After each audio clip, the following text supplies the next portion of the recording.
자, 이번 시간은 공인중개사법령 및 중개실무 과목의 마지막 시간이 되겠습니다. 102페이지가 되겠고요. 102페이지에 있는 개별법에 따른 중개실무가 되겠습니다.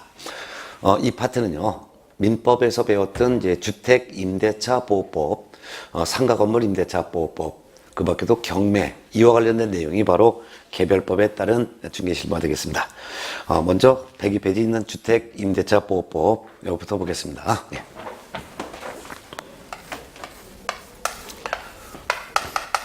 개별법. 공인중개사법이 아니라 이제 별개의 법이라는 거죠. 별개의 법. 공인중개사법이 아닌 다른 별개의 법에 규정되어 있는 중개실무 보겠습니다. 그 중에서도 제1절이 바로 이제 주택임대차보호법과 상가건물임대차보호법인데 그 중에서 주택임대차보호법부터 보도록 하겠습니다. 주택임대차보호법은 임대인과 임차인 사이에 임대차 계약이 체결됐을 때 특히 임차인을 보호해주기 위해서 만든 법이 주택임대차보호법이 되겠습니다. 그러면 주거용 건물에 대한 임대차 계약이 체결됐을 때 임차인을 특별히 보호해주는 내용인데요. 예를 들어서 A라는 임대인, 주택임대인이 있습니다. 그 다음에 B라고 하는 주택임차인이 있습니다. 두 사람이 임대차 계약을 체결합니다. 임대차 계약이니까 주택 소유자인 A라고 하는 집주인은 자기 집을 B라는 사람에게 빌려주는 거죠. 빌려주는데 공짜로 빌려주는 것이 아니라 대가를 받고서 집을 빌려주는 거죠. 이 대가는 보증금만 있을 수도 있고 또는 보증금 외에 월세가 있을 수도 있습니다. 이같이 보증금 또는 보증금과 월세를 받고 그 대신 이제 주택을 사용할 수 있도록 제공해 주기로 하는 약속이 바로 주택임대차 계약이 되겠습니다. 그럼 임대차 계약이 되겠을 때 임차인은 경제적인 약자죠. 아무래도 집주인인 임대인이 경제적인 강자고 임차인이 약자인데 임차인이 임대차 계약을 체결했을 때 임대차 계약 기간이 있겠죠. 이 임대차 계약 기간 동안 안정적으로 이 주택에 거주할 수 있도록 보호도 해주고 또한 임대차 기간이 만료됐을 때 그 임차인이 임대인에게 제공한 이 보증금 이것도 완전하게 회수할 수 있도록 보호해 주는 거죠. 그 밖에도 임차인은 채권자입니다. 채권자이기 때문에 채권자는 자기의 권리를 특정인인 임대인에게만 주장할 수 있는 거죠. 그런데 임차인이 일정한 대항 요건으로서 주택의 인도와 전신고를 하게 되면은 채권자인 임차인이라 하더라도 이 임차권을 임대인뿐만 아니라 제3자에게도 자기는 이 주택의 임차인이다 라고 주장할 수 있는 힘을 주는 거죠. 주장할 수 있는 그런 힘을 마련해 주는 데를 대항력이라고 합니다. 이와 같은 것들이 바로 주택 임차인을 보호해주는 가장 대표적인 예가 되는데요. 이것이 임차인을 특별히 보호해주기 위해서 만든 법이 주택임대차보호법입니다. 본래 임대차 계약은 계약은 민법에서 규율하고 있죠. 근데 민법에서는 주택임대차 계약이건 상가건물 임대차 계약이건 토지 임대차 계약이건 또는 자동차 선박과 같은 준부동산에 대한 임대차 계약이건 또는 동산에 대한 임대차 계약이건 전부 민법의 규율을 받습니다. 그렇지만 주택임대차법은 물건 중에서도 주택이라는 주거용 건물에 대한 임대차 계약이 체결됐을 때는 민법보다는 이 주택임대차보호법을 먼저 우선적으로 적용을 하기 때문에 주택임대차보호법은 민법의 특례법이 되겠습니다. 그래서 민법보다 우선적으로 적용되는 민법의 특례법으로서의 주택임대차보호법이 지금 시행되고 있는데요. 그럼 주택임대차보호법은 왜 만들었느냐? 법을 만든 목적이 바로 양가를 1번에 나왔습니다. 주택임대차보호법을 만든 목적은 임차인의 국민, 즉 임차인이라는 국민 경제생활의 안정을 보장하기 위한 것이다. 즉 임차인이 임대차 기간 동안 안정적으로 거주하고 또한 보증금도 안정적으로 회수할 수 있도록 하기 위해서 주택임대차보호법이 제정이 된 것이죠. 그럼 주택임대차보호법이 제정이 됐는데 주택임대차보호법이 일단 적용이 되려면 주택임대차보호법이 적용되려면은 일정한 요건을 갖춰야 합니다. 일단 임차한 물건이 주택이 되죠. 그래서 임차한 물건을 물적 범위라고 하겠습니다. 이 물건이 주거용 건물에 대해서 임대차 계약을 해야 합니다. 주거용 건물을 우리는 주택이라고 표현하고 있는데요.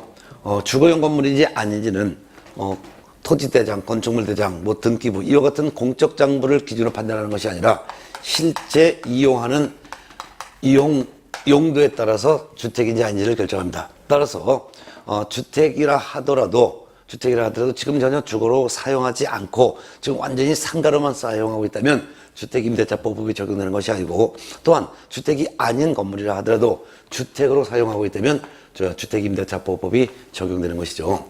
이 같은 주거용 건물의 전부를 임차했을 때도 적용되는 것이고, 또는 주거용 건물의 일부를 임차했을 때도 적용됩니다. 즉 방 한 칸만을 빌리건 방 전부를 집 전체를 빌리건 주거용 건물에 대한 임대차 계약이 체결됐을 때 적용되는 것이죠. 또한 주택임대차보호법이 적용되려면 임차인이라고 하는 인적 범위도 적용받게 됩니다. 즉 임차인이라고 하는 이 사람이 어떤 사람이 되냐, 자연인이 임차했을 때 적용됩니다. 여러분이나 저처럼 살아있는 생명체를 자연이라고 하죠. 근데 법인이라 하더라도 일부 법인은 적용되는 경우가 있습니다. 그래서 법인이라 하더라도 3개의 법인체는 적용되는데요. 첫 번째가 한국토지주택공사가 임차를 했거나, 또는 지방공사가 임차했거나, 그 밖에 중소기업기본법 2조에 규정되어 있는 중소기업에 해당되는 법인, 이 같은 3가지 법인체가 임차했을 때도 적용이 되는 것이죠. 그렇지만 법인 중에서도 이 3개의 법인만 적용되는 것이지, 이 3개의 법인을 제외한 나머지 법인은, 즉 이 3가지 외의 나머지 법인은 주택임대차보호법이 적용되지 않는다는 것도 유념해 주셔야겠죠. 자, 그렇지만 이같이 주택임대차보호법은 주거용 건물에 대해서 자연인이 또는 3개의 법인체가 임차했을 때 적용되는데, 반드시 임대차 계약이니까 대가를 지급해야 됩니다. 대가 지급이니까 보증금을 주거나, 또는 보증금 외에 플러스 월세를 주거나, 이런 방식으로 대가를 지급해야지만 적용되는 것이죠. 그렇다면은 이 3가지 중에 하나라도 해당되지 않으면 주택임대차보호법이 적용되지 않습니다. 따라서 주거용 건물이 아니라 비주거용 건물을 임차했으면은 이거는 주택임대차보호법이 적용되는 것이 아니고요. 요 자연인 또는 3개 법인체를 제외한 나머지 법인이라고 한다면 적용되지 않는 것이며, 또한 대가를 지급하지 않고 무상이라면, 공짜라면 이거는 사용대차이기 때문에 적용되지 않는다는 뜻입니다. 특히 그렇지만 요 3가지가 다 적용되면 주택임대차보호법이 적용되는 건데, 특히 보증금이나 차임, 월세, 이거는 얼마인지, 금액은 얼마인지는 금액은 전혀 상관이 없이 적용되는데요. 주의할 것은 아무리 주거용 건물을 빌리고 자연인 또는 3개 법인체가 빌리고 대가를 지급했다 하더라도 일시 사용을 위한 임대차임이 명백하면은 이때는 적용되지 않습니다. 예를 들면은 휴가철에 민박 또는 콘도를 며칠 빌리는 경우, 이런 경우는 잠시 사용했다가 그만둘 거죠. 이같이 콘도 민박은 적용되지 않는다는 것도 알아두면 되겠습니다. 그럼 주택임대차보호법이 적용이 된다면 그 적용의 효과는 바로 임차인을 보호해주는 내용이 적용되는 것입니다. 그럼 임차인을 보호해주는 내용이 바로 양가에서 3번부터 나옵니다. 그럼 임차인을 보호해주는 내용은 여러 가지가 있는데, 그 중에서 대표적으로 그 첫 번째가 바로 일정한 기간 동안 주택에 거주할 수 있도록 존속기간을 보장해주고 있습니다. 존속기간을 보장을 해준다는 말은 임차인이 일정한 기간 동안 그 주택에서 거주할 수 있도록 보장해준다 이거죠. 몇 년을 보장해주냐? 2년을 보장해주고 있습니다. 따라서 임대차 기간을 2년 이상으로 정했다면 그 약정한 대로 2년 이상 보호를 받고, 만약 기간을 정했는데 2년 미만으로 정할 수도 있죠. 예를 들면은 1년간 살겠다라고 정할 수 있죠. 하더라도 2년은 보장받는다 그 말입니다. 그렇지만 주의할 것은 임대차 계약 기간을 2년 미만으로 정했다 하더라도 임차인은 2년 미만으로 정한 요 기간이 유효하다라는 것을 주장할 수 있습니다. 따라서 예를 들어서 1년간 살겠다라고 임대차 계약 기간을 정했을 때 임차인은 2년을 살 수 있도록 보장을 받는데 2년 살겠다라고 주장할 수도 있고, 아니야 나 1년 계약했으니 1년만 살고 방법겠다라고 주장할 수도 있다 그 말입니다. 그렇지만 주의할 것은 2년 미만으로 임대차 계약을 체결했을 때 이는 2년 미만으로 정한 기간이 유효함을 주장할 수 있는 것은 오로지 임차인만 주장할 수 있는 것이지 임대인은 2년 미만으로 정한 기간이 유효함을 주장할 수 없습니다. 따라서 임대인은 1년 계약했을 때 임차인 보고 야 2년 미만으로 계약해서도 2년으로 계약한 것으로 보니까 너 무조건 2년 살아라 라고 주장을 할 수가 없다 그 말이 되겠습니다. 그러면 결국은 2년 미만으로 계약을 했을 때 임차인은 2년 살겠다라고 주장할 수도 있고 또는 2년 미만으로 정한 기간이 1년이면 1년만 살겠다라고 주장할 수도 있고 선택 주장할 수도 있다는 거예요. 그럼 결국은 임대인은 임차인이 주장하는 거 무조건 수용할 의무만 있다라고 보면 되겠죠. 또한 임대차 계약 기간 자체를 정하지 않았어요. 임대차 기간을 정하지 않았어도 2년은 보호를 받게 되고 2년 동안은 살 수가 있다는 것도 같이 한번 좋겠죠. 저희 같이 존속기간을 최소 2년을 보장받는데 그뿐만 아니라 임차인과 임대인 사이에 서로 합의하여 재계약을 하지 않았습니다. 합의해서 재계약을 하지 않았다 하더라도 일정한 사유가 있으면 자동적으로 재계약을 한 것으로 인정을 받습니다. 자동적으로 재계약을 한 것을 인정받는데 법에 이러이러한 사유가 있으면 2년간은 그냥 재계약한 것으로 봅니다. 라는 규정이 있습니다. 그래서 법에 규정되어 있다 해서 이를 법정갱신이라고도 하고 또는 묵시적 갱신이라고도 표현하고 있는데요. 법에는 이렇게 규정을 하고 있습니다. 법에 어떻게 표현하고 있느냐. 임대차 계약 기간이 여기부터 여기까지라고 하겠습니다. 그럼 임대차 계약 기간이 있고 계약 기간이 만료하는 날이 여기라고 하겠죠. 이런 경우에 주택 임대인이 임차인 보고 너 방 빼라, 임대차 기간 만료되면 방 빼라 이런 말을 한 적도 없어요. 그리고 지금 보증금을 3억 원에 살고 있는데 너 보증금을 올려라. 예를 들어서 한 5천만 원 올릴 테니까 올릴 때도 계속 살 거면 살고 그렇지 않으면 방 빼라. 이같이 임대차 계약을 체결 계약이 만료되기 전에 임대인이 임차인 보고 너 재계약 안 할 테니까 방 빼라 라는 통지를 한 적도 없고 또는 조건을 변경하지 않으면 다시 갱신하지 않겠다. 즉 보증금이 3억 원인데 월세를 또는 보증금을 얼마를 올릴 테니까 올릴 때도 너 계속 살 거면 살 거고 올려주기 싫으면 너 방 빼라 이런 조건 변경 통지도 하지 않았어요. 근데 언제 안 했냐? 임대차 기간 만료되기 6개월 전부터 임대차 기간 끝나기 한 달 전까지 요 사이에 아무런 통지를 하지 않고 침묵을 지켰다면 임대차 기간이 만료되면 종전의 임대차와 동일한 조건으로 다시 재계약을 한 것으로 보게 됩니다. 이때 재계약 기간은 2년으로 다시 재계약한 것으로 보고 보증금 차임은 종전의 보증금과 차임과 똑같은 3억 동일한 조건으로 다시 2년간 재계약한 것으로 본다 이거예요. 그뿐만 아니라 임차인도 마찬가지예요. 임차인도 임대인에게 아무런 말을 하지 않았어요. 즉 임대차 기간 끝나기 한 달 전, 임대차 기간이 여기부터 여기까지는 임대차 기간 끝나기 한 달 전 요 사이에 아무런 통지를 하지 않았습니다. 즉 임대차 계약 체결한 날부터 임대차 기간 끝나기 한 달 전까지 사이에 임차인이 임대인에게 아무런 통지를 하지 않았어요. 즉 기간이 끝나면 방패할 테니까 보증금 돌려달라는 말도 한 적도 없고 또한 보증금 월세를 깎아주지 않으면 나 방 뺄 거야 라는 말도 하지 않고 아무런 통지도 하지 않고 침묵을 지켰다면 이 임대차 기간이 만료되면 또한 동일한 조건, 종전의 임대차와 동일한 조건으로 다시 2년간 다시 재계약한 것으로 보게 됩니다. 그러면 재계약 기간이 다시 또 이제 2년이 되는 거죠. 그럼 2년이라는 재계약 기간 중에서 임차인은 이같이 자동적으로 재계약됐다 하더라도 언제든지 임대인에게 이 자동 재계약을 해지합니다라는 해지의 통지를 할 수가 있고 임대인이 그 임차인으로부터 해지 통지를 받고 3개월이 경과되면은 이 재계약은 해지가 됐다라는 해지의 효력이 발생을 하게 됩니다. 중요한 것은 자동적으로 재계약됐을 때 해지 통지는 임차인만 할 수 있는 것이지 임대인은 해지 통지 할 수 없습니다. 해지 통지 해봤자 아무런 효력이 발생하지 않습니다. 자, 근데 주의할 것은 교재 오른쪽 103페이지 보시기 바랍니다. 참고적으로 아무리 이같이 자동적으로 재계약이 됐다 하더라도 이와 같은 묵시적 갱신 사유가 있다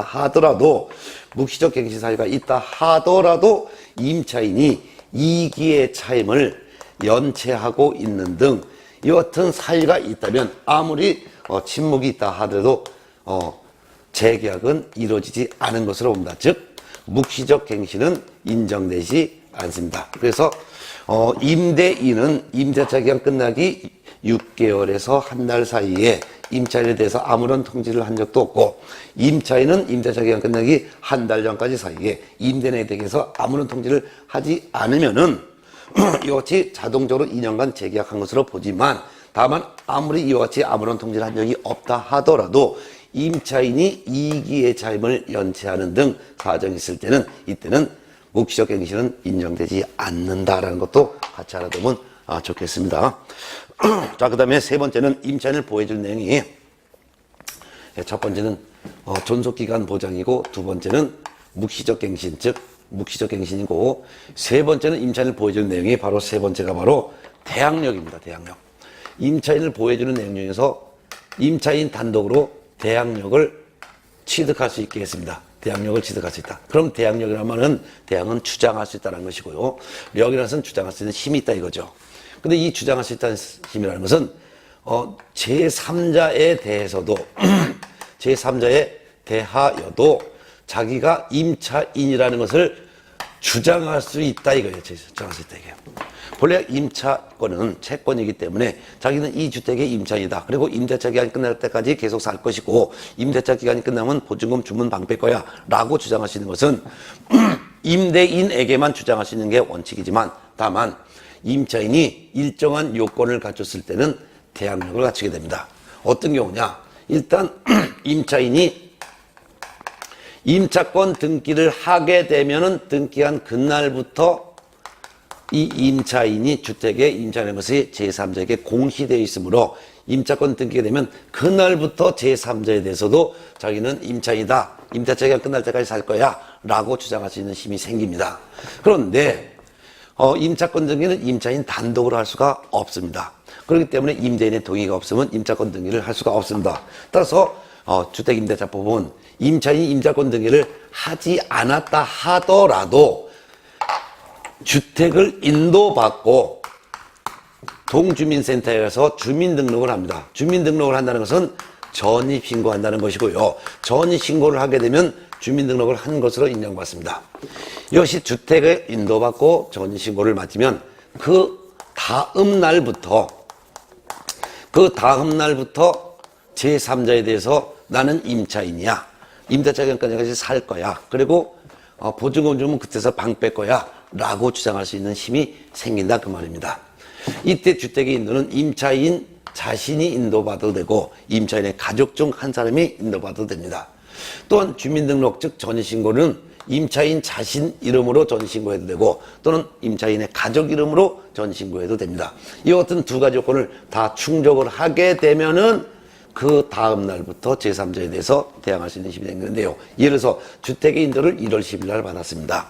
그리고 전입신고를 그 다음 날인 1월 11일 날 했습니다. 그럼 두 가지 요건을 다 충족한 그 다음 날은 1월 12일이 되는 것이고, 그 다음 날은 0시부터 기산하기 때문에 그 다음 날인 1월 12일 0시에 대항력이 이때 생긴다 그 말이 되겠습니다. 대항력이 인정이 됐을 때 어떤 효과가 발생하냐? 예를 들어서 A라고 하는 주택 임대인과 B라고 하는 주택 임차인 사이에 임대차 계약이 체결됐습니다. 임대차 계약이 체결됐습니다. 그리고 임대차 계약 기간을 여기까지 정했습니다. 그럼 임대차 기간이 만료되는 날이 여기라고 하겠습니다. 보증금이 1억 원, 3억 원이라고 가정하겠습니다. 3억 원으로. 그런데 임대차 계약을 체결했을 때 임차인은 채권을 취득합니다. 임차권은 채권이죠. 임차권은 채권이기 때문에 나는 이 주택의 임차인이야. 그리고 이 주택에서 나는 임대차 기간까지 살 거야. 그리고 기간 끝났을 때 보증금 줘야지만 그때 가서 방 뺄 거야 라고 주장할 수 있는 것은 오로지 임차권은 요 임대인에게만 주장할 수 있는 게 원칙입니다. 그렇지만 임차인이 대항력을 취득했다면 설령 임대차 기간 중에 요 주택이 제3자인 시에게 양도가 됐다라고 하겠습니다. 즉 제3자에게 매각을 하여 매도가 되어 시가 이 주택을 세주인이 됐습니다. 세주인을 우리는 양수인이라고 하는 거죠. 또는 이 주택이 경매가 나왔습니다. 경매가 되어서 C라는 사람이 이걸 낙찰받았다 가정하겠습니다. 그럼 낙찰받은 매수인도 양수인이죠. 또는 A가 이 주택을 C에게 공짜로 증여했습니다. 증여하여 주인이 바뀌었으면 C가 바로 양수인이죠. 또는 C가 A를 상대로 이 주택은 내 거야 라고 재판을 제기해서 C가 판결을 통해서 승소하여 C가 소유권을 취득했습니다. 어떤 이유인지 불문하고 주택이 제3자에게 양도가 되면 새 주인을 양수인이라고 하는데, 이와 같이 양수인이 임차인 보고 너 방 빼라, 이 주택 내 거야 라고 했을 때 임차인이 대항력이 취득되어 있다면 방 못 빼,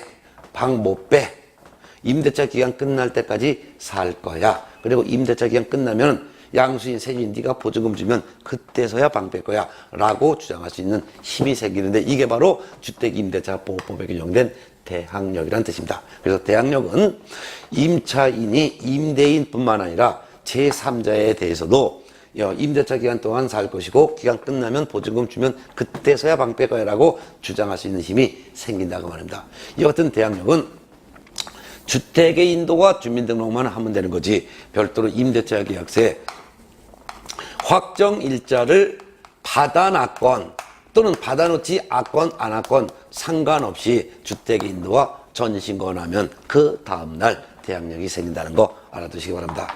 그렇지만 주의할 것은 아무리 임차인이 대항력이 있다 하더라도 이 대항력은 임차인이 가장 먼저 대항력권 갖췄을 때 안에서만 새 주인이 방 뺐을 때 못 빼하는 것입니다. 만일 그렇지 않고, 만일 이 임차인과 임대인과 임차인 사이에 임대차 계약 체결하기 전에 먼저 선순위로 이 주택에 대해서 만일 D라는 저당권자가 제일 먼저 설정됐다 가정하겠습니다. 예를 들어서 저당권은 1월 5일 날 저당권이 설정됐고 대항력은 1월 12일 날 대항력이 생겼고, 그리고 이 주택을 양수받은 경우는 10월 5일 날 세준이 생겼다면 이때 임차인은 선순위 저당권자에게 대항할 수는 없습니다. 자기보다 먼저 설정된 저당권자가 더 우선하기 때문에 저당권자에게는 대항할 수 없기 때문에, 만일 저당권자가 경매를 실행해서 이 주택이 C라는 사람에게 양도가 됐다면 이때는 이 경매에서 낙찰받은 C가 방 뺐을 땐 방빼해야 되는 거지 못 빼 이거를 주장할 수가 없습니다. 따라서 임차인이 아무리 주택의 인도와 주민등록을 갖춰서 그 다음날부터 대항력을 취득했다 하더라도 이 대항력 갖추기 전에 선순위 저당권자가 없을 때만 새 주인이 방 뺐을 때 못 빼하는 거지, 선순위 저당권자가 경매를 실행해서 낙찰이 됐다면 낙찰자가 방 빼올 때 이때는 어쩔 수 없이 방을 빼야 된다는 것도 꼭 알아두시기 바랍니다. 그래서 임차인이 아무리 주택의 인도와 전신호가라는 대항력을 갖췄다 하더라도 자기보다 먼저 설정된 저당권자의 경매가 이루어진다면 이때는 방을 빼야 된다는 거 꼭 기억해 두셔야 될 것입니다. 자, 또한 임차인을 보호해주는 네 번째 규정이 바로 확정일자인에 의한 우선변제인데요. 자, 확정일자인에 의한 우선변제라는 것은 임대차 계약서를 가지고 동주민센터에 갑니다. 그러면 확정일자 도장을 찍어주죠. 이를 확정일자 인연이라고 하죠. 물론 확정일자 도장은 주택이 소지하고 있는 읍, 면, 동, 주민센터에서 받아도 되고 또는 법원에 가서 받아도 되고 등기소에 가서도 받아도 되고 또는 공증사무소에서도 받아도 됩니다. 이 확정일자라는 것은 임대차 계약서가 있으면은 이게 임대차 계약서가 되겠죠. 임대차 계약서. 이 임대차 계약서에는 임대인은 누구고 임차인은 누구다. 그리고 임차한 주택이 소지하는 것은 어디에 있다. 그리고 임대차 기간은 언제부터 언제까지다. 그리고 보증금은 얼마고 월세는 얼마다. 그리고 몇 년 몇 월 임대차 계약했다. A 도장 찍고 B도 도장 찍고 하면 이게 바로 임대차 계약서가 되겠죠. 근데 이 임대차 계약서를 가지고 그 주택이 소지하는 읍면 동주민센터에 가거나 또는 법원에 가거나 또는 등기소에 가거나 공증사무소에 가면은 적당한 여부에다가 확정일자라고 하는 도장을 찍어줍니다. 이 확정일자라는 도장은 이 확정일자 도장을 찍어줄 당시에 이러한 임대차 계약서가 있다는 것을 확정일자 도장 찍어진 이 기관이 확인해 준다는 거예요. 그래서 임대차 계약서가 있었다. 이러한 내용의 임대차 계약이 있다는 것을 확인해 주는 도장을 바로 확정일자 도장이라고 합니다. 그럼 확정일자 도장을 받은 임차인을 우리는 확정일자인에 의한 우선 변제권이라고 부르고 있습니다. 그럼 확정일자인에 의한 우선 변제권이란 개념은 어떤 건지 여기 지우고서 설명을 드리도록 하겠습니다. 자, 임차권은 채권입니다. 그렇기 때문에 권리 순서에서 물권보다 후순위를 밀리게 되죠. 여러분들 민법에서 권리의 순서를 공부할 때, 권리의 순위를 공부할 때 물권하고 물권끼리 서로 충돌했을 때는 성립한 순서대로 권리가 인정됩니다. 예를 들면 1월 10일 날 A라고 하는 저당권이 설정됐고 5월 20일 날 B라는 또한 저당권이 설정됐다면 A 저당권이 우선하고 그 다음에 이제 B 저당권이 후순위가 된다 이거죠. 이런 경우예요. 또한 물권하고 채권하고 이렇게 충돌이 되게 되면 이때는 물권이 우선하게 됩니다. 물권이 우선하게 되는 거예요. 이래서 물권인 저당권이 이래서 저당권이 언제냐? 저당권은 5월 20일 날 B라고 하는 저당권이 있고 그 다음에 1월 10일 날 이날 단순한 채권이 있다 했을 때 이때는 원칙적으로 저당권이 뒤에 있다 하더라도 먼저 우선한다 이거예요. 이게 원칙이지만 다만 채권이라 하더라도 예외적으로 채권이라 하더라도 등기가 된 채권 즉 예를 들어서 가압류 채권이 해당되겠죠. 등기가 된 가압류 채권인 경우에는 저당권이 후순위고 또한 가압류 채권이 먼저지만 이때는 예외적으로 이때는 동순위가 됩니다. 이때는 예외적으로 동순위가 되죠. 그렇지만 등기가 안 된 채권인 경우에는 설령 등기가 안 된 채권이 먼저고 그 다음에 저당권이 후순위라 하더라도 실제 권리 인정할 때는 저당권인 이 물건을 먼저 인정하고 그 다음에 등기 안 된 채권을 후순위로 인정하게 된다. 다만 등기된 채권인 경우에는 저당권보다 먼저 설정된 등기된 채권인 경우에는 후순위 저당권과 동순위가 된다 이런 거죠. 그런데 채권과 채권끼리는 성립순위입니다. 채권과 채권끼리는 누가 우선하는 것이 아니라 똑같은 동순위가 되는 것입니다. 이게 권리순위의 일반 원칙이 되는 것이죠. 그런데 아까 물건과 채권끼리 충돌했을 때는 물건이 우선한다 했었죠. 근데 다만 그렇지만 요게 원칙이지만 임차권이라는 채권인 경우가 임차권이라는 채권이 대항력을 갖췄어요.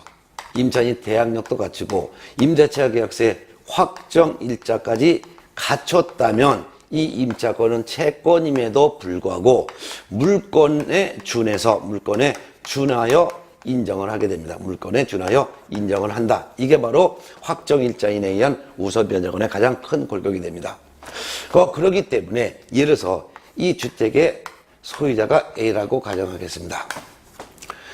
그 다음에 임차인이 B라고 하겠습니다. 그러면 A는 임대인, B는 임차인, 임대차 계약 체결했습니다. 그리고 임차인이 주택을 인도받고 또한 전신고하였습니다.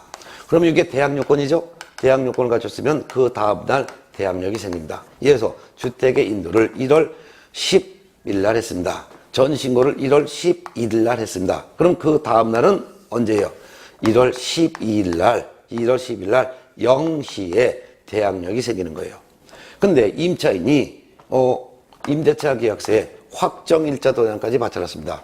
확정일자를 언제 갖췄느냐? 확정일자 도장을 만일 1월 10일 날 확정일자 도장을 갖췄다고 하겠습니다. 그러면 대항력과 확정일자 모두 충족을 하면은 언제 충족한 겁니까? 1월 12일 0시가 되겠죠. 이때부터 우선 변제권도 같이 인정한다 그 말입니다. 우선 변제권도 인정한다. 그럼 우선 변제권이란 말은 뭐냐? 우선에서 배당받을 수 있는 권리를 말합니다. 우선에서 배당받을 수 있는 권리, 이것도 지울게요. 우선에서 배당받을 수 있는 권리라는 것은 이 주택이 경매가 됐습니다. 주택이 경매가 됐어요. 경매가 되었을 때 임차인은 채권자지만 임차인이 대항력과 임대차 계약서의 확정일자를 갖췄을 때는 이 임차인은 자기보다 후순위로 설정되어 있는 후순위 권리자보다 임차인이 먼저 보증금을 경락대금에서 우선적으로 먼저 변제를 받을 수 있는 권리가 있습니다. 이를 우선 변제권이라는 거예요. 네. 예를 들어 설명드리겠습니다.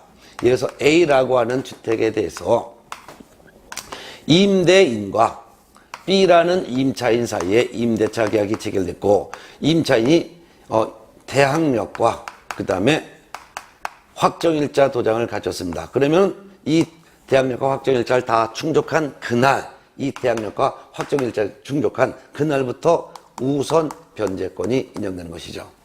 예를 들어서 대항요건을 언제 갖췄냐? 주택의 인도를 1월 10일 날, 그리고 전신고를 1월 11일 날. 그러면은 대항력은 언제? 그 다 충족한 날이니까 두 가지를 다 충족한 그 다음날 대항력이니까 1월 12일 날 0시에 대항력이 생겼죠. 만일 확정일자를 아주 한참 있다가 1월 15일 날 확정일자 정을 받았다 그러면 대항력과 확정일자를 충족한 그 다음 날이, 그 대항력과 확정일자 다 충족한 그 날이 바로 우선 변제권이 인정되고, 우선 변제권이 인정되는 날은 1월 15일 날이 되는 것이죠. 근데 확정일자 도장 찍어주는 동주민센터 등은 공무원이 9시 이후에 출근하기 때문에 1월 15일 날 9시 이후부터 우선 변제권이 인정된다 그 말입니다. 이런 상태에서 이 주택에 대해서 그 다음에 C라는 은행이 저당권을 설정해주고 저당권 설정받고 돈을 빌려줬습니다. 저당권 설정된 날짜가 3월 10일이라고 하겠습니다. 그런데 나중에 이 주택이 임대차 기간이 여기까지인데 임대차 기간이 만료되기 전에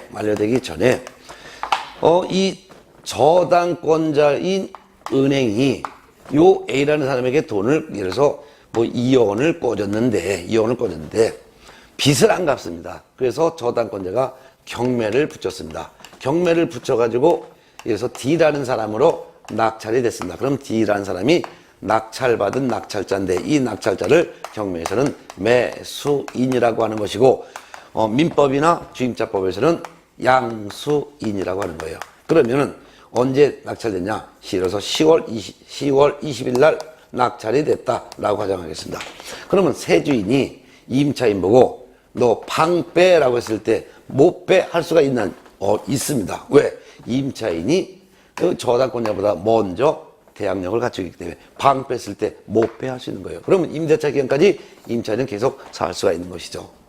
그런데 임차인이 싫어. 나 임대차 기간 아직 남았지만 경매 들어온 재수없는 집 나 방 빼고 미리 방 뺄 거야 하고 미리 나갈 수도 있습니다. 미리 나간다면 어떻게 하는 거예요? 낙찰된 대금에서 배당받는 거죠. 만약 낙찰된 금액이 예를 들어서 4억 원에 낙찰이 됐다라고 가정하겠습니다. 그러면은 임차인 보증금이 만일 3억 원이라면 임차인은 본래 채권자지만 대항력과 확정일자를 갖추면 물건처럼 권리를 인정해 주죠. 그렇기 때문에 임차권은 물건처럼 인정. 그 다음에 저당권은 물건과 물건끼리는 성립순이니까 먼저 임차인을 3억을 먼저 배당해주고 나머지 1억 원에 대해서는 저당권자에 대해서 1억 배당해준다 그 말이 되겠습니다. 그런데 다른 예를 들어보겠습니다. 요 같은 경우 말고 만일 요 같은 케이스가 아니라 이번에는 저당권이 요게 있는 것이 아니라 이번에는 만일 임차인이 대항력 갖추기 전에 이래서 1월 5일 날 저당권이 먼저 설정됐다라고 가정하겠습니다. 그리고 2억 원을 꺼준 게 있다라고 가정하겠습니다. 먼저 저당권이 설정됐고 그 다음에 임차인이 대항력과 확정일자 갖췄다면 임대차 기간 중에 경매가 들어왔으면 낙찰자가 방 뺐을 때 임차인은 방 빼야 되는 것이죠. 왜? 임차인이 대항력 갖추기 전에 이미 선순위 저당권이 있으니까 이때는 방을 빼고 나가야 되는 거예요. 그때 방 빼고 나갈 때 이 임차 보증금을 배당받을 때 저당권 물건입니다. 임차인 채권이죠. 그렇지만 대항력과 확정일자를 갖췄을 때는 물건처럼 권리 인정받습니다. 그리고 만일 그 이후에 이쯤에 새로운 예를 들어서 새로운 K라고 하는 새로운 은행이라는 새로운 저당권자가 또 있다 하겠습니다.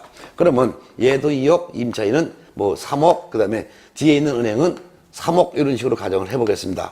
그러면 1순위 저당권자 2억, 2순위 임차인 보증금 3억, 그 다음에 3순위 저당권자 K 3억 합쳐서 이 A가 빚을 갖고 있는 것은 총 8억이 되는데 경매가 됐고 낙찰이 돼서 얼마가 됐냐? 6억에 낙찰됐다라고 가정하겠습니다. 그럴 때 이 임차권은 채권이지만 대항력과 확정일자를 먼저 갖추고 있죠. 그렇지만 먼저 선순위로 설정된 저당권자가 경매가 이루어졌기 때문에 방패라면 임차인은 방패고 나가야 되는 거예요. 그럴 때 배당을 받을 때 저당권 물권, 그 다음에 2순위 임차인 채권이지만 대항력 확정일자가 갖췄으니까 물권처럼 인정. 그 다음에 3순위 은행 저당권자 얘는 물권. 그러면 물권끼리니까 성립순에 따라서 배당해 주는데요. 먼저 1순위 저당권자에게 2억을 배당해 줍니다. 그러면 6억에 낙찰됐으니까 2억 1순위 저당권자 배당해 줘도 4억이 남죠. 그러면 2순위로 임차인에게 3억을 배당해 줍니다. 그럼 1억 남죠. 그러면 후순위 세 번째 저당권자에게 1억 배당해 준다. 이 말입니다. 따라서 임차인이 대항력과 확정일자를 다 충족했으면은 임차권은 채권이지만 배당 순서를 정할 때 물권에 준해서 배당 순서를 정하기 때문에 자기보다 후순위로 설정된 권리자보다는 먼저 배당을 받을 수 있는 제도, 이게 바로 확정일자인에 의한 우선 변제권이라는 뜻이 되겠습니다. 그 다음에 다섯 번째는 최우선 변제권이라는 게 있습니다. 자, 임차인을 보호해주는 내용 중에서 최우선 변제권이 있는데 요거는 임차인이 아주 보증금이 소액인 임차인인 경우를 말합니다. 소액 보증금에 해당되는 임차인인 경우에는 설령 그 주택에서 경매가 나왔고 그 다음에 먼저 설정된 저당권이 있어서 방빼라고 해서 방빼 갖고 나간다 하더라도 이때 소액 보증금에 해당되는 임차인은 낙찰된 금액의 2분의 1 범위 안에서 보증금 중 일부를 가장 먼저 1순위로 배당해 주는데요. 이를 최우선 변제권이라고 하겠습니다. 예를 들어보겠습니다. 그래서 동그라미 5번 최우선 변제권. 자, A라고 하는 주택 임대인이 있습니다. 그런데 이 주택에 대해서 B라고 하는 임차인이 있습니다. 임대차 계약 체결했죠? 임차인이 대항 요건을 갖춰서 그 다음날 대항력을 취득했습니다. 그런데 이 주택에 대해서 제일 가장 먼저 1순위로다가 저당권자가 은행이 있다고 하겠습니다. C. 이래서 1억 원을 꽂은 은행이 있다고 하겠습니다. 그 다음에 2순위로다 임차인이 대항력과 대항력을 갖췄습니다. 그래서 저당권은 1월 5일 날, 그 다음에 대항력은 1월 12일 날, 이런 상태가 됐습니다. 그런 경우 저당권자의 이게 그 채권이 1억 원이고 임차인은 얼마냐? 이래서 8천만 원이라고 가정하겠습니다. 이런 경우 임대차 기간은 여기까지인데요. 임대차 기간 중에 빚을 안 갚아서 이 저당권자가 경매를 붙였습니다. 경매를 붙여가지고 이 주택이 이래서 D라는 사람으로 낙찰이 됐습니다. 근데 이 낙찰된 가액이 이래서 얼마냐? 1억 원에 낙찰이 됐다라고 가정을 하겠습니다. 그런 경우 임차인이 대항력 갖추기 전에 먼저 선순위 저당권자가 있기 때문에 선순위 저당권자의 경매에서 낙찰했을 때 낙찰자가 임차인 보고 방패라면 임대차 기간 끝나기 전이라 하더라도 얘는 방패고 나가야 되는 것입니다. 그런데 그럼 낙찰된 대금에서 배당을 해줄 때 저당권자를 먼저 배당해 주게 되면 낙찰된 금액이 1억 받게 되면 1억 다 저당권자에게 배당해 주고 나면 임차인은 한 푼도 배당받지 못하고 쫓겨나는 거예요.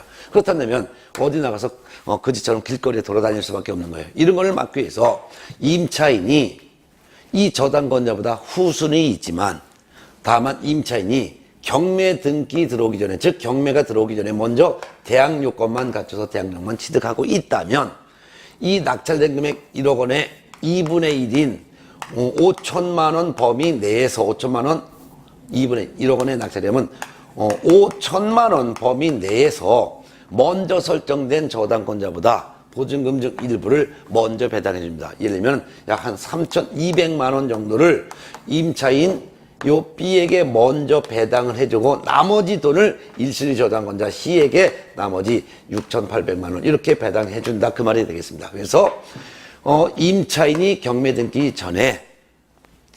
전에 대항 요건만 갖췄다면 설령 후순위 임차인이라 하더라도 낙찰된 금액의 2분의 1 범위 안에서 보증금 중 일부만 먼저 배당해 줌으로써 그 지역에서 최소한도 지하방 하나 정도는 얻을 정도 돈은 가장 먼저 배당을 해주는데 이를 최우선 변제권이다. 이렇게 이해하면 되겠습니다. 그 다음에 6번째 임차인을 보호해주는 내용 중에서 임차권 등기 명령 제도가 있습니다. 임차권 등기 명령 제도라는 것은 뭐냐면요.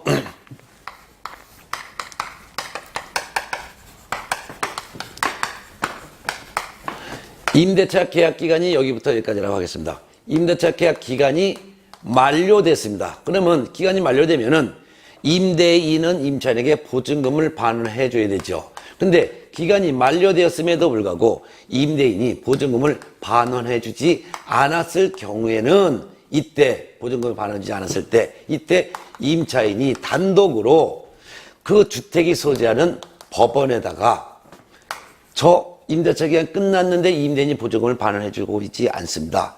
그렇다고 해서 저는 딴 데로 이사 가야 되는데 만일 보증금을 받지 못한 상태에서 집을 비우고 이사 가게 되면 임차인 저는 대항력이 상실됩니다. 대항력이 상실되면 나중에 제가 이사 간 이후에 이 주택이 경매가 되더라도 저는 낙찰된 대금에서 한 번도 배당받지 못합니다. 그러니 임차인 저 명의로 임차권 등기 좀 해주세요 라고 임차권 등기 해달라는 신청, 임차권 등기를 해달라, 임차권 등기 명령을 해주세요 라고 임차권 등기 명령을 해달라는 신청을 하는 거예요. 등기는 등기소에서 하는 거잖아요. 그러니까 법원에서 등기소에 시켜서 임차인 제 명의로 임차권 등기를 해달라고 법원에서 등기소에 명령 좀 때려주세요 라는 신청을 하는 거예요. 그런 경우 신청을 받은 법원에서는 임차권 등기 명령을 합니다. 임차권 등기 해주라 라는 명령을 하면은 이 명령에 따라서 임차권 등기가 등기소에서는 임차권 등기가 되는 거죠. 그럼 임차권 등기가 되면은 등기라는 방법에서 임차인은 이 주택에 임차라는 것이 공시가 되어 있습니다. 그렇기 때문에 임차권 등기 명령에 따른 임차권 등기가 되면 임차인은 대항력도 인정받고 우선 변제권도 인정받고 다 인정받습니다.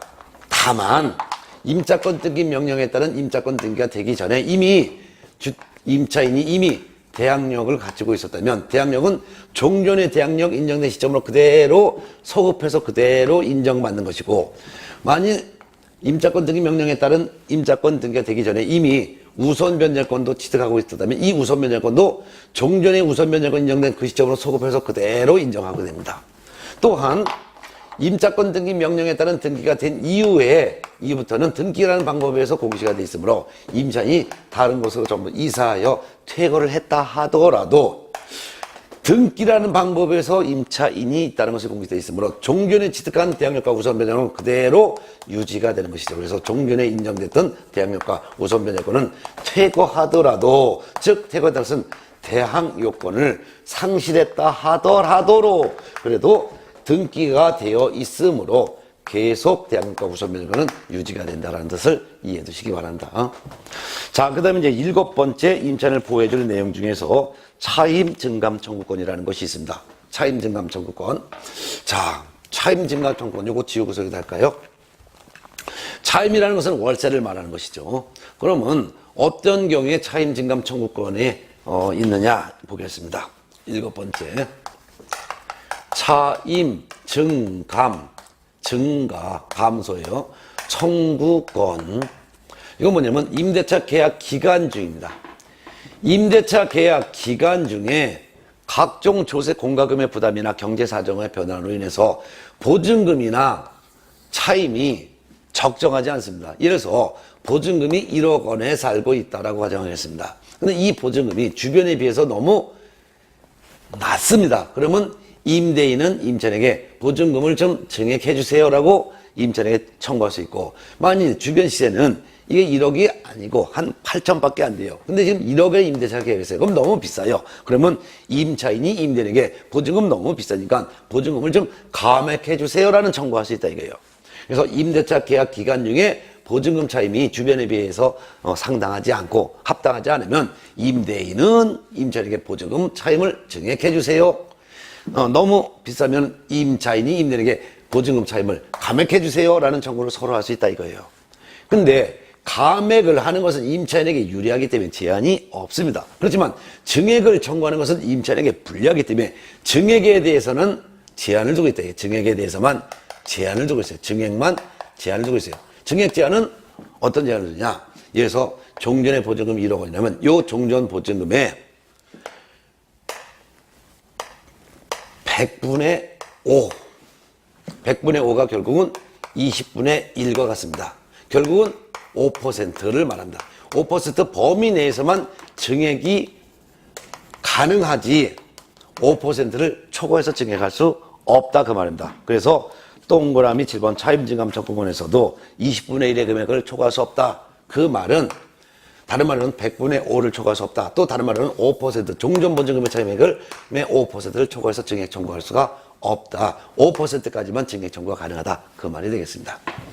자, 8번째가 이제 마지막으로 임차인을 보호해주는 내용 중에서 월차임 전환율의 제한이라고 있습니다. 월차임 전환율에 대한 제한이 있다. 그 말은 보증금 요거 1억 원에 살고 있다라고 하겠습니다. 근데 보증금의 전부, 예를 들어서 보증금이 1억이라고 가정하면 이 보증금의 전부나 또는 일부를 월세로 전환할 수가 있습니다. 근데 이 월세 전환은 임차인 마음대로 전환할 수 있는 것도 아니고 임대인 마음대로 전환할 수 있는 것도 아니고 보증금을 월세로 전환하는 것은 임대인과 임차인이 합의해야지만 전환할 수 있어요. 근데 만일 합의해서 전환을 한다면, 이때 전환한다면 전환하는 비율에 대한 제한이 있습니다. 전환하는 비율은 연 1할, 연 1할인 것은 연 10%를 바른다. 연 1할하고 두 가지를 비교하는 거예요. 그 다음에 기준금리, 한국은행에서 공시한 기준금리, 지금 현재는 기준금리가 한 1.2% 되는데 예를 들어서 뭐 기준금리가 1%라고 가정하면 1%와 기준금리와 그 다음에 3.5% 대통령령에서 정하는 비율이라고 되는데 여러분 책에는 대통령령에서 정하는 비율이 바로 3.5%입니다. 그래서 기준금리와 대통령령에서 정하는 약 3.5% 요걸 다 합치면 예를 들어서 기준금리를 예를 들어서 지금 현재 1.2%지만 뭐 1%를 정확하게 지금 현재 기준금리는 계속 변동금리예요. 1.2%라고 가정하면은 한국은행에서 공시한 기준금리와 그 다음에 3.5% 합치면 얼마 됩니까? 4.7%. 요 두 가지 중에서 낮은 범위 내에서만 요 두 가지 중에서도 낮은 범위 내에서만 전환할 수 있습니다. 그렇기 때문에 보증금의 전부 또는 일부를 월세로 한다. 예를 들어서 보증금 1억 전체를 월세로 전환할 수도 있고 보증금의 일부인 5천만 원 또는 3천만 원 일부만 또 월세로 전환할 수 있는데 전환한다면은 연 1할과 기준금리와 한국은행에서 공시한 기준금리와 대통령령에서 정하는 비율인 3.5% 두 가지를 합친 거, 요거 두 가지 합친 거, 요거 둘 중에서 낮은 범위 내에서만 월세로 전환할 수 있다. 그 말이 되겠습니다. 예. 그래서 여러분 책의 8번 월차임 전환율에 제한해서 보증금의 전부 또는 일부를 월 단위 차임으로 전환하는 경우에는 연일할과 한국은행에서 공시한 기준금리의 4배라고 되는데 이게 4배가 개정이 됐습니다. 그래서 개정이 돼서 12월 달에 개정이 됐기 때문에 4배가 아니라 제가 읽어드리는 대로 고쳐놓으시기 바랍니다. 보증금의 전부 또는 일부를 월 단위 차임으로 전환하는 경우에는 연일할과 한국은행에서 공시한 기준금리 플러스 3.5를 곱하냐 아니냐 더한 한국은행에서 공시한 기준금리 더하기 3.5%를 더한 그래서 한국은행에서 공시한 기준금리에 3.5%를 더한 비율 중 낮은 비율을 초과할 수 없다 이렇게 알아두세요. 그래서 개정이 됐습니다. 그래서 4배라는 숫자를 뭘로 고치냐면 4배가 아니라 개정됐습니다. 그래서 기준금리 플러스 3.5% 기준금리 플러스 3.5% 이렇게 고쳐놓으시기 바랍니다. 그래서 연 1할과 기준금리 플러스 3.5% 중 낮은 범위 내에서 전환할 수 있다. 이렇게 책을 좀 고쳐놓으시게 되겠습니다. 자, 이렇게 해서 주택임대차법에 대한 내용을 정리했습니다. 그래서 주택임대차법은 임대인과 임차인 중에서도 임차인을 보호해주기 위해서 만든 법인데 임차인을 보호해주는 내용 8가지를 하나하나씩 정리했습니다. 한번 복습해볼까요? 임차인을 보호해주는 첫 번째 내용은 최소 2년간은 살 수 있도록 보장을 해줬다는 거.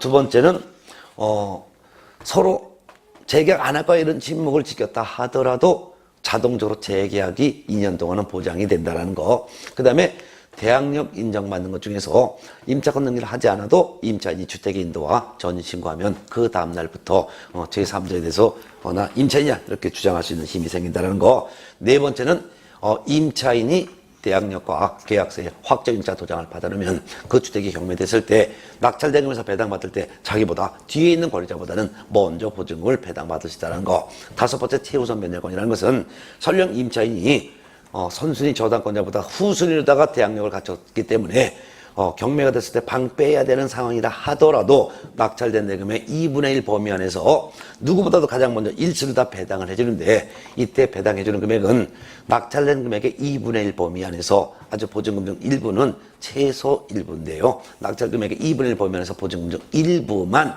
가장 최우선적으로 배당을 받을 수 있는 권리를 인정해 준다는 거. 그러기 위해서는 경매 등기 전까지 대항력을 갖추고 보증금액이 소액인 경우에만 최우선 변제권이 인정된다는 거. 그 다음에 이제 다섯 번째는 최우선 변제했고, 여섯 번째는 임차권 등기 명령제도라고 해서 임대차 기간 끝났을 때 임대인이 보증금을 주지 않았을 때 임차인이 단독으로 법원에 신청하여 임차인 명의로 등기할 수 있다는 거. 그 다음에 일곱 번째는 보증금 차임이 정당하지 않았을 때 서로 증감 청구할 수 있는데 증액 제한이 있다는 거. 증액 제한은 종전의 보증금 차임액의 20분의 1, 즉 종전 보증금이나 차임액의 5% 범위 내에서만 증액을 요구할 수 있다는 거. 그 다음에 월 차임 산정률의 전환, 즉 보증금의 전부 일부를 월세로 바꿀 때 바꾸는 비율은 연 1할하고 또한 기준금리 플러스 3.5% 요 두 가지 중에서 낮은 범위 내에서만 월세로 전환할 수 있다는 거, 이런 내용을 공부했습니다. 다음 시간은 104페이지에 있는 이 상가 건물 임대차 보호법 요거 설명드리도록 하겠습니다. 예.